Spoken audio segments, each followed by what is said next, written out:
simple. Be sure to consult with your client prior to doing any braiding or weaving style to ensure that all of her needs are met. Place your track on either side of the stitch down cornrow. Now you're not going to measure or cut the track until the entire track has been sewed down.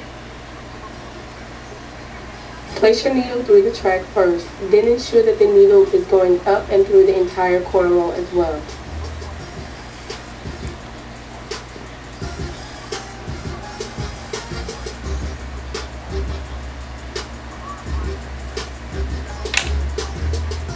Lock the stitch in place to ensure it will not slip out. To do this, slide the thread all the way through the track and the cornrow, leaving about 2 inches left at the end with a knot. Take your needle and slide it through both pieces of the thread like I'm doing here. This is what I call a lock stitch. This is going to lock the stitch in place to ensure that it does not slip out.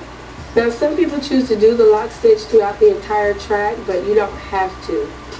Once you get to the end, be sure to lock the stitch in place, cut away the excess thread, leaving 2 inches to work with, and cut the track at the very end.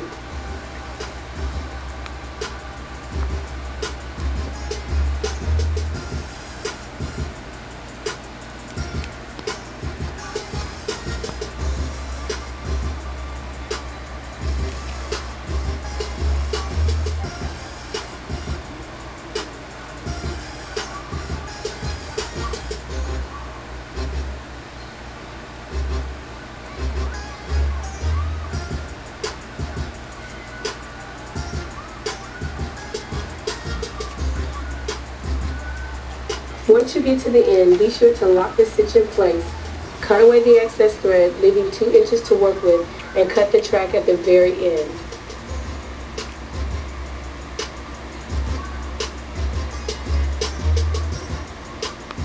If you have to use this method to braid a client's hair that has very long hair, you want to remember, I can't stress enough to you how important it is to keep that braid, that cornrow, as thin as possible. Now the reason why it's important for clients with long hair is because once you cornrow all the way around to the end, you're going to take the end of that braid and stitch it back to the cornrow.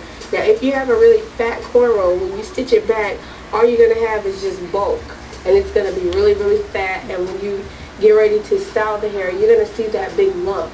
So make sure that you keep that cornrow very, very, very thin so that when you get ready to stitch that cornrow back to the braid, it's not bulky. It's all still very thin and nice and neat.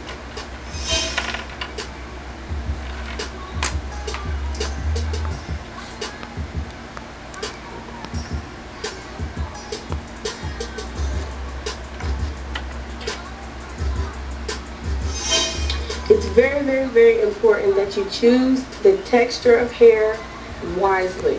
Sometimes I've made the mistake of letting my clients buy their own hair. Now, don't get me wrong, that's not always a mistake because some clients are very, very educated on what types of hair match with their hair and how the weaving process works. But you do have those clients that are uneducated and that are not they just don't know. So that's why I can't stress enough to you how important it is to have a consult with your client so that you two can talk about the types of hair that you want to use and the type of style that she's looking for. Because the texture of hair that she may want to use may not work for this technique. So be sure to consult with your client so that you can properly match the texture and length of the hair so that you both are satisfied.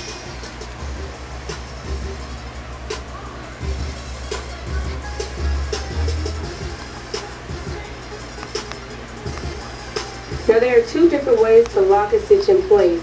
The most secure is what I demonstrated at the beginning of the first track. The other way is to place the needle and the thread through the loop just like what you see here. You may have to use a vintage brush to keep the hair from tangling during the process. Now since